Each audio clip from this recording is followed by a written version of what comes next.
Alright, well, try to milk something by you do something on the cheap and gets you. Just trying to get some wheels going, keep myself on the street, but that didn't work out so well. After I got the new head on there, the fucking main bearings went on my 2.7 block. So I probably destroyed the crank. I definitely destroyed the engine block. And I was just trying to milk her home, and yeah, it kicked out on me. It didn't happen quick.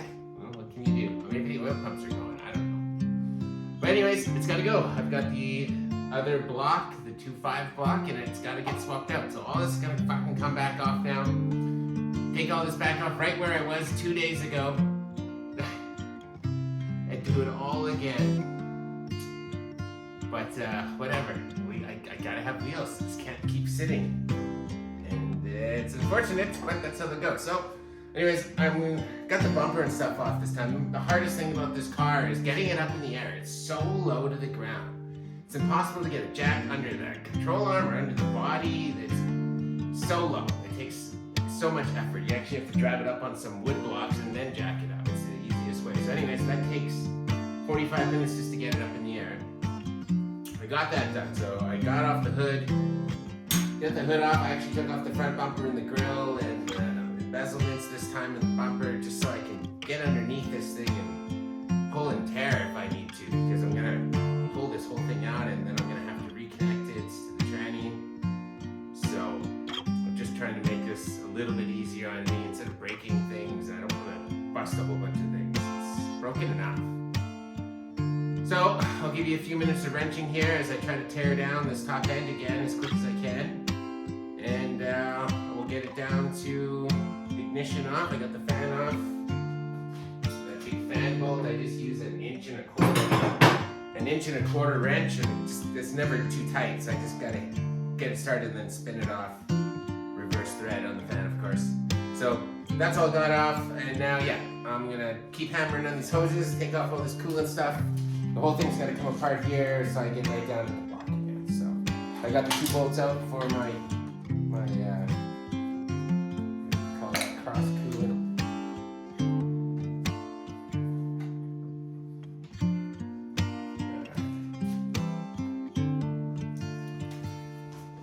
And then head to my parts pile.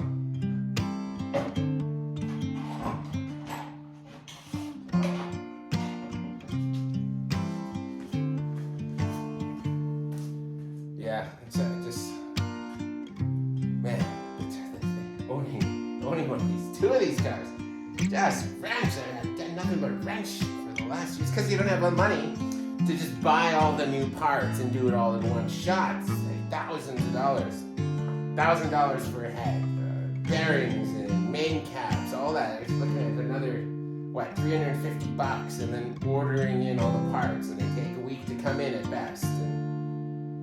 And you never know. What if the bearing you ordered is just off a little bit, and you have to swap it and switch, and it's a very hard process here. But I'm not gonna give up. Can't give up. We're too far into all this now to give up.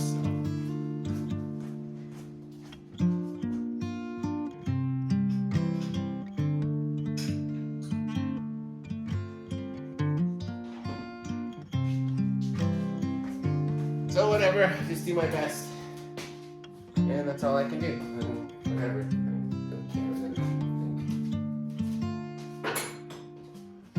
It just bothers me when these things don't work properly after all the work that goes into these things.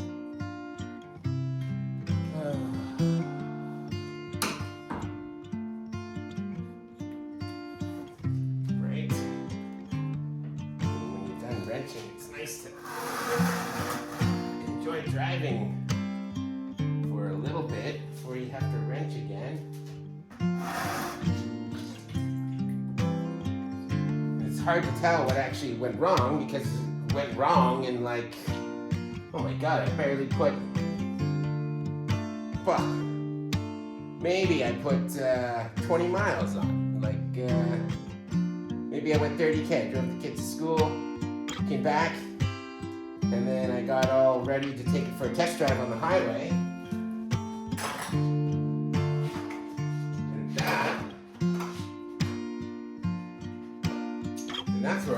terribly wrong. I took it just down the road, and as I got it up to speed, it was okay. And then I wanted to get going and see.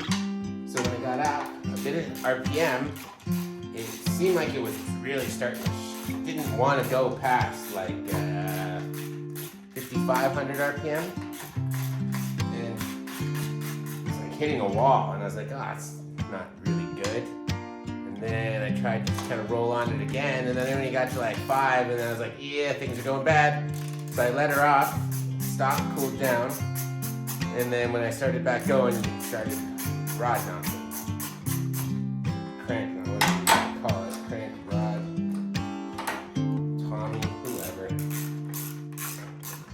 So it all went terribly, terribly south very quick. Then it exploded! It gassed out the semi behind me with oil and skidded to a nice halt.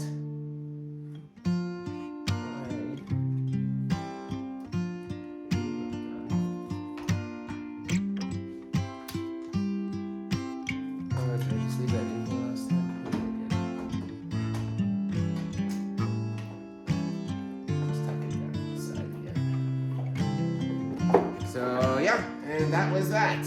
My 5 minutes of smiling and all the neighbors saying how much they love the car. All the kids talking and yakking about the car and how cool it is. And oh my God, one drive later, this is where I'm doing it all over again. Just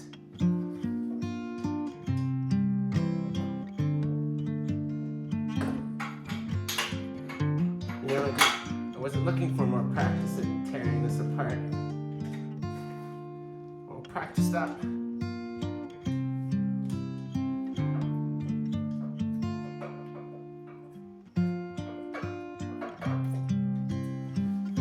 Many times I've got to do these engines just to have a car that works.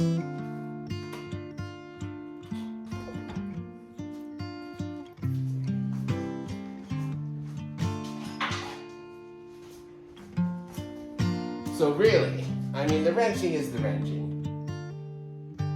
It does bother me, but it's not that terribly bothersome. I guess the embarrassment kind of sucks. You know, even doubt. People see you working on these things, and then, you know, something goes wrong like that, and it just instills doubt into everybody. I guess that kind of bothers me.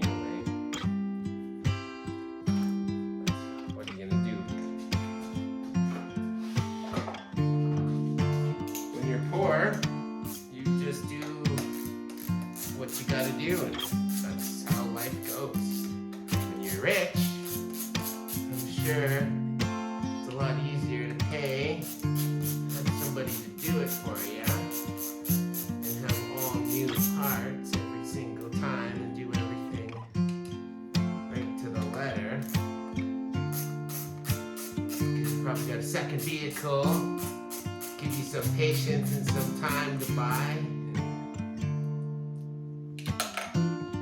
All of the above. So, life will change one day, maybe. If not, who cares? Hard work. Keep working hard. What else can I do? Let's get this intake stuff.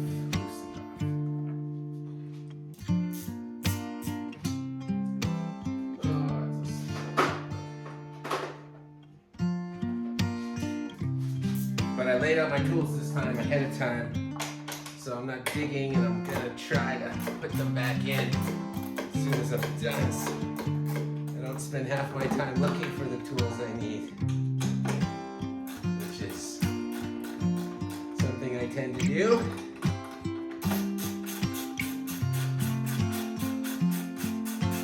Airbox, bolts, cruise control, module. What else? Bolts everywhere.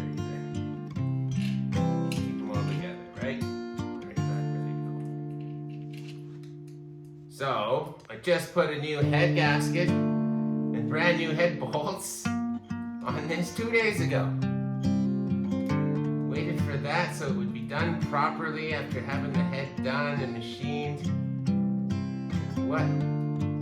Now I had to order another new head gasket now today. New head bolts again.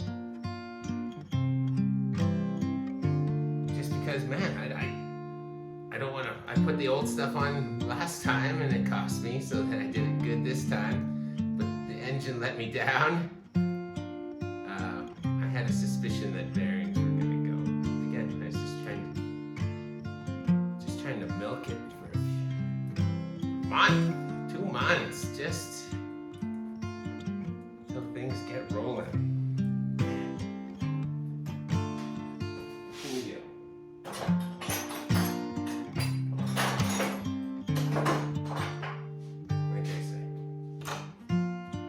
One day, maybe.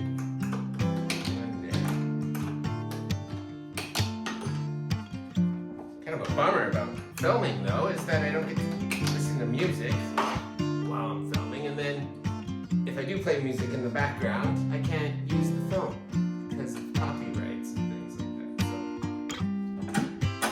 So, hence, one of the big reasons I don't film every single thing. Could. And I could have filmed blowing up on the highway, could have filmed overeating, oh god, how many of those stories that we see.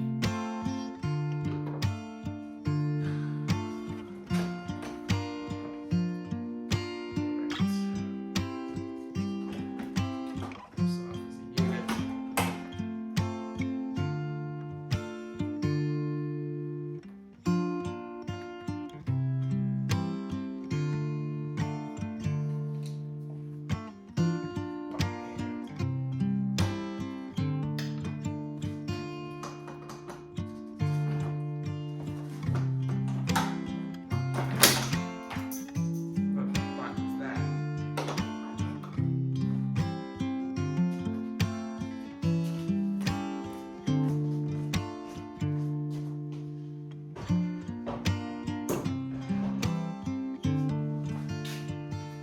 See, that's what I'm talking about. It's been breaking.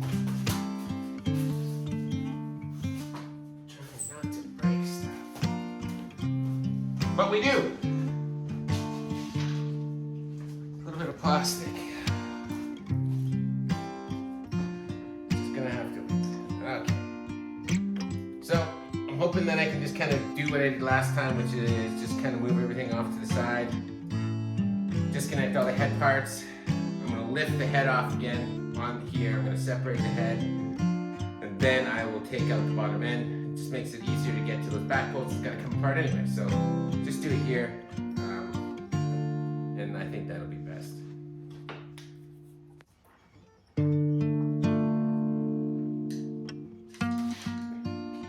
Some bolts together.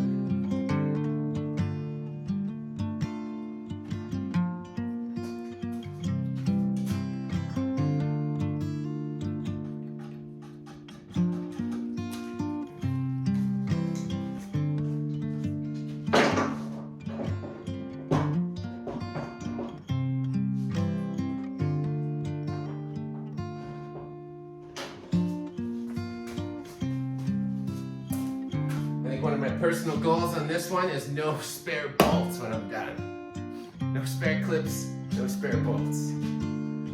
Okay, fuel line.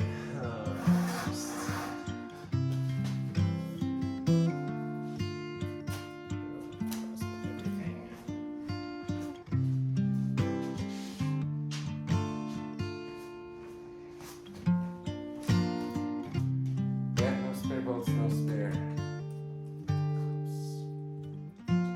Fuel,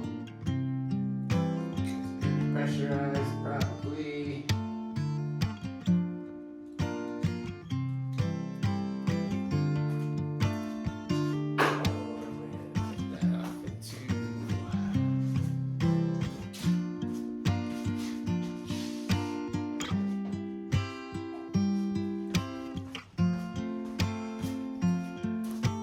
catcher. Hey, that works good, right? Alright.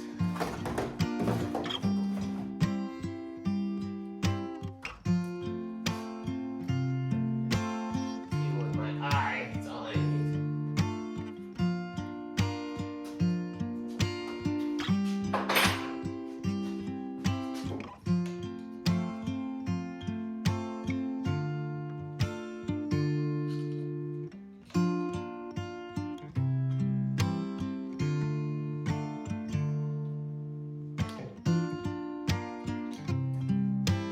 Because I'm filming, it would have like poisoned me.